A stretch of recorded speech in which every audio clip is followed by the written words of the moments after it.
Assalamualaikum warahmatullahi wabarakatuh. Kali ini saya akan membahas terkait artikel yang sudah saya publikasikan beserta mahasiswa saya, yaitu dengan judul ini. Di sini saya menggunakan metode MLP. MLP itu multi layer perceptron atau bisa menggunakan istilah backpropagation. Nah, data yang saya gunakan adalah data harga beras. Di sini nanti bisa sama cek, sama download, bisa ini dipublikasikan di Universitas Pamulang ya. Universitas Pamulang, nanti bisa dicek di OJS-nya atau di jurnalnya juga bisa. Langsung saja saya jelaskan tahapannya ya. Sebelum membahas tahapannya, saya sampaikan ini artikelnya. Nah, di abstrak sangat jelas menurut saya membangun dua arsitektur. Saya blok ya arsitekturnya. Arsitektur pertama dengan jumlah layer node di hiddennya, layer hiddennya ada 25 node, sedangkan layer inputnya ada 3 node dan layer outputnya ada 1 node. Sedangkan arsitektur yang kedua yaitu jumlah layer hiddennya ada 35 node. Di sini saya menggunakan proses evaluasinya yaitu nilai MAE.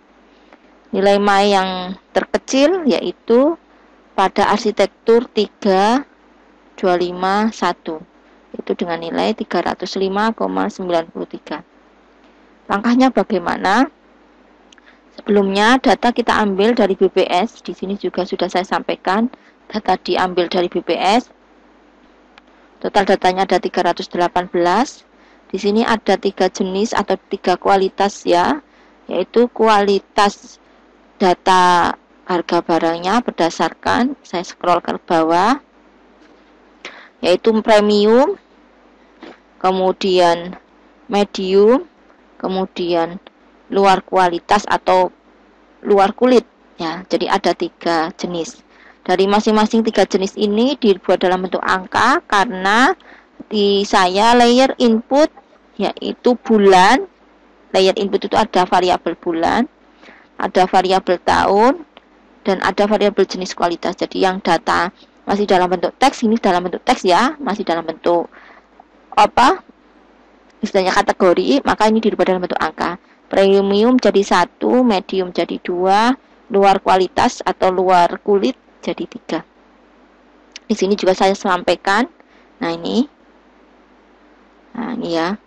Terus yang bulan itu buat dalam bentuk angka jadi 1, 2, 3 seperti ini. Data yang saya ambil mulai tahun 2013 sampai 2021 ini ya. Sampai 2021. Seperti ini. Ya. Selanjutnya caranya bagaimana? Data saya bagi dari total data sebanyak 318 baris, yaitu saya bagi menjadi 288 training, 30 jadi testing. Jadi intinya saya pakainya itu anggap 20% tesnya gitu ya. Selanjutnya kita buat arsitektur. Jadi ini saya menggunakan arsitekturnya ada 2. Setelah kita membuat arsitektur, kita hitung selisihnya. Jadi ini adalah data aktualnya. Ini hasil prediksi yang model pertama. Ini adalah hasil prediksi model kedua. Selisih errornya seperti ini. Sehingga dilihat bahwa dari rata-rata MAE bisa disampaikan bahwa nilai MAE terkecil berdasarkan arsitekturnya yaitu di arsitektur pertama dengan jumlah layer node hiddennya ada 25. Jadi layer hiddennya ada 25 node seperti itu. Saya tunjukkan langkahnya. Data sebelumnya harus dalam bentuk sesuai yang saya sampaikan di artikel ini. Nah, seperti ini. Nah, ini dibuat dalam seperti ini ya. Jadi ini kolom bulan, kolom tahun, kolom jenis itu sebagai variabel X atau variabel input, sedangkan kolom harga adalah targetnya atau nilai yang mau diprediksi. Sehingga datanya saya buat seperti itu. Nah, ini datanya saya taruh di sini. Hasilnya datanya ada di data beras Excel ini. Kemudian ini saya buka arsitektur yang pertama. Nah, ini ya. Kolom-kolomnya bulan, tahun, jenis, harga. Terus variabel inputnya yang dipakai ini 0 sampai 3 itu enggak ikut ya, 3 itu hanya sebagai batas, jadi yang dipakai hanya 0, 1, 2, jadi ada 3 kolom. Terus ini jumlah barisnya, jadi saya manual, jumlah data trainingnya berapa, tesnya berapa itu saya manual ya, ini manual. Nggak pakai split ya, saya nggak menggunakan split, saya tekankan lagi. Tolong kalau menyimak videonya sambil disimak dan dipraktekkan nggak apa-apa, memang karena ini videonya memang terkait mempraktekkan suatu metode ya, jadi boleh langsung dipraktekkan. Intinya disimak dari awal sampai akhir ya. Ini saya menggunakan pembagian manual, nggak saya split. Kalau menggunakan split juga bisa, tinggal gunakan fungsi train test split. Nah itu ada eskalnya, ada cara memanggil library-nya. Terus ini cara membuat arsitekturnya. Di sini variabel input saya ada 3, jadi ini input shape-nya adalah ini 3. Terus jumlah layer di hidden pertama ada 25. Kalau yang terakhir seperti ini, saya nggak menggunakan aktivasi karena nilai yang saya prediksi cukup seperti angka aslinya ya. Terus saya cara menghitung evaluasinya menggunakan mean absolute error. Terus nilai learning rate-nya saya menggunakan nilai ADAM 0,01. Total epochnya ada 200, saya nggak menggunakan batch size, jadi saya loss. Jadi nanti data yang dibaca adalah data seluruh ini, total dari 0 sampai 287. Nah, jadi total ini ada 288 kali setiap epoch. Terus hasil prediksinya nanti modelnya seperti ini. Ini kalau saya running lagi, saya running ya, saya bersihkan. Maaf, saya clear out outputnya. Restart and clear output, saya bersihkan. Kemudian nanti saya coba untuk memprediksi data yang terbaru. Ini tadi kan saya menggunakan sampai, saya sampaikan lagi ya, saya menggunakan hanya sampai, ini ada keterangannya, yaitu bulan Oktober tahun 2021 ya. Jadi di sini data saya itu sampai sini Oktober 2021. Sehingga yang November kan bisa diambil, nanti saya tampilkan caranya mengambil. Saya prediksi dulu, misal, maaf, ini saya running, sambil running saya download data yang harga beras BPS ya, dari BPS harga beras kualitas.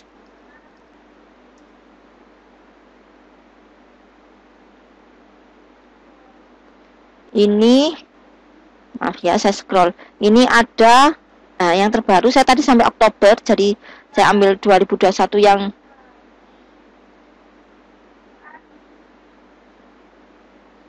nah ini sampai Oktober.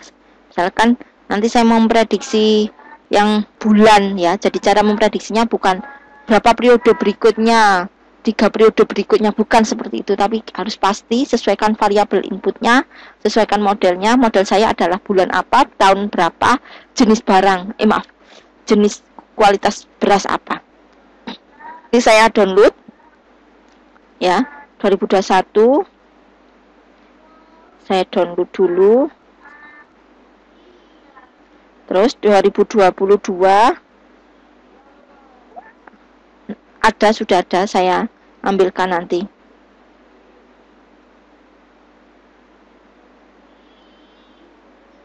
Nah ini saya sudah ada yang 2022.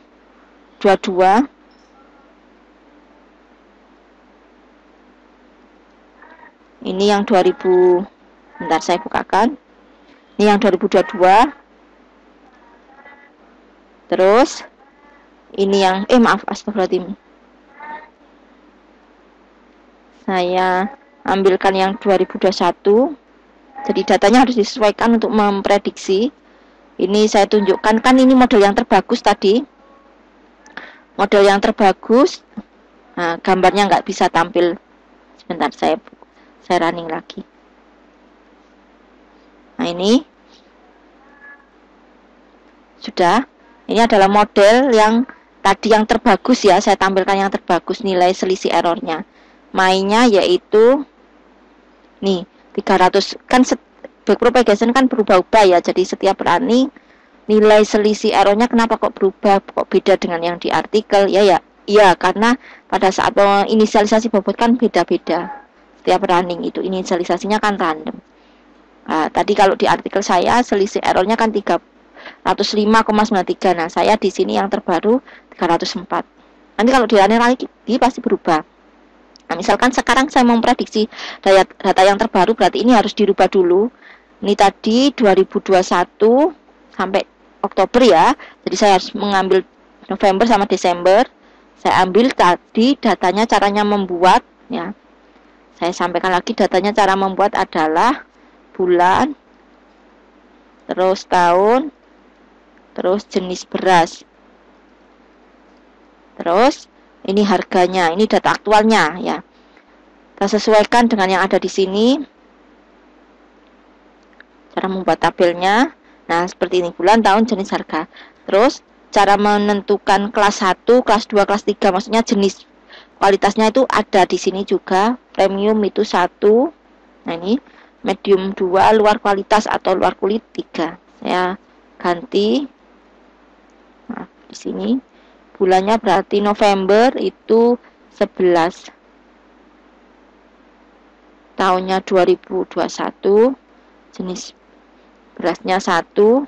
Harganya ini ya. Saya copy.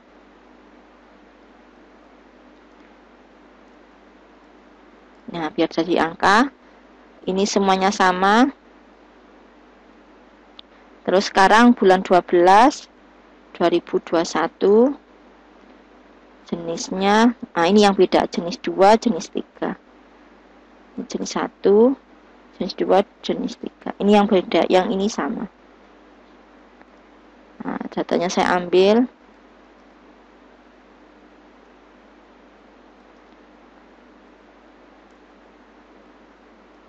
Sudah selesai. Data 2021, sekarang yang 2022. Saya ambil 2022 Januari sampai Juni ya.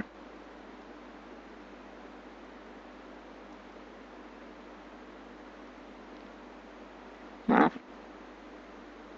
Januari berarti 1 1 1 2022 2022 2022. Jenisnya 1 2 3. Ini saya copy.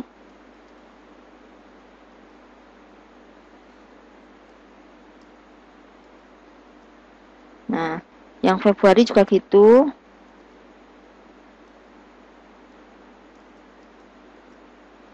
Nah, ini berarti jenisnya 1 2 3.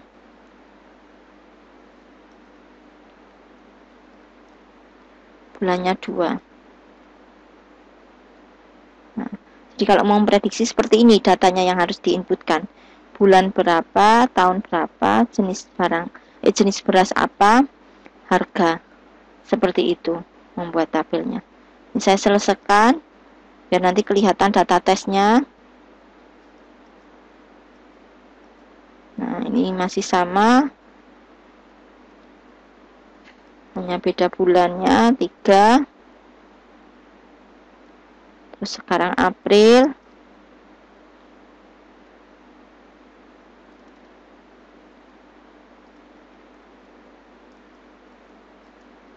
Satu, 2, 3.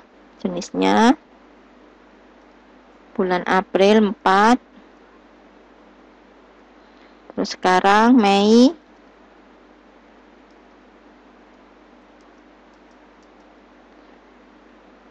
Ini masih sama. Tahunnya, jenisnya, bulannya 5. Terakhir yang Juni. Saya delete. Nah, yang Juni.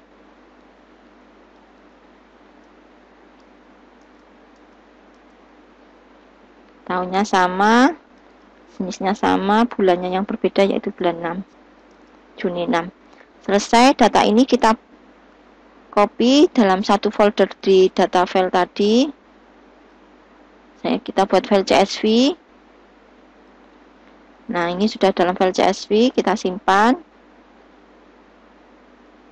Maaf, ini saya taruh di C ya. Tadi di aplikasinya di Jupyter Notebooknya itu di C, sayang. Beras. Nah, di sini. Saya taruh jadi satu folder dengan file IPYNB-nya. Common Window Delimited, ini beras tes. Sudah saya copy data yang terbaru. Saya tutup semua Excel-nya. Saya prediksi.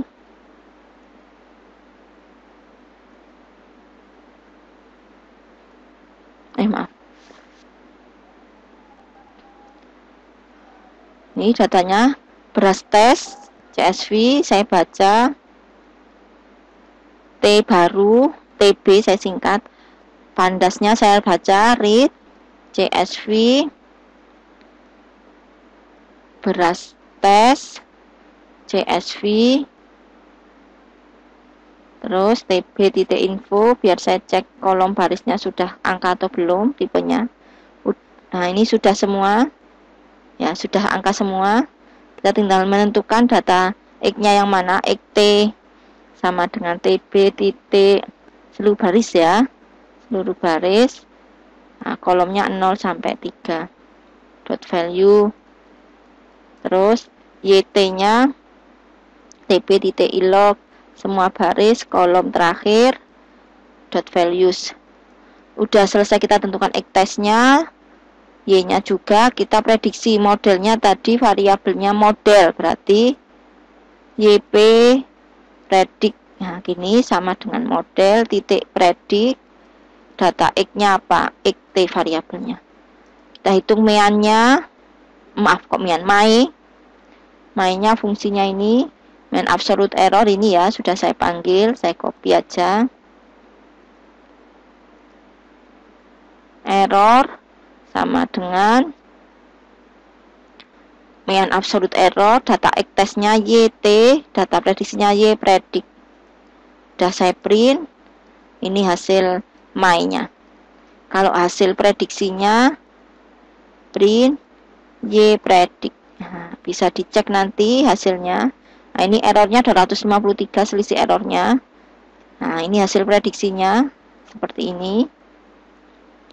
Nah, jadi kalau ditampilkan di simpan dalam bentuk Excel-nya tadi, ya ini berarti baris ke-1 tadi jenis apa ya?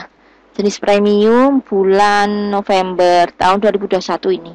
Aslinya berapa ya, kita tinggal ngecek datanya tadi. Nah, kalau mau dibuat grafik berarti saya tentukan ininya pakai scatter aja. Data X-nya, sumbu X-nya adalah urutannya aja, berarti gini ya, urutan rank, len, data yang diurutkan adalah Y, T, ini X-nya, terus Y-nya adalah data prediksi, Y predik, color-nya pakai warna yang hasil prediksi itu red misalkan. Terus PLT titik scatter lagi, X-nya adalah sumbu X ya, itu urutan saja kan variabelnya banyak tadi X-nya. Nah, data aktualnya di YT, warnanya biru color sama dengan blue. Udah saya tampilkan langsung aja tanpa ada title, nggak apa-apa.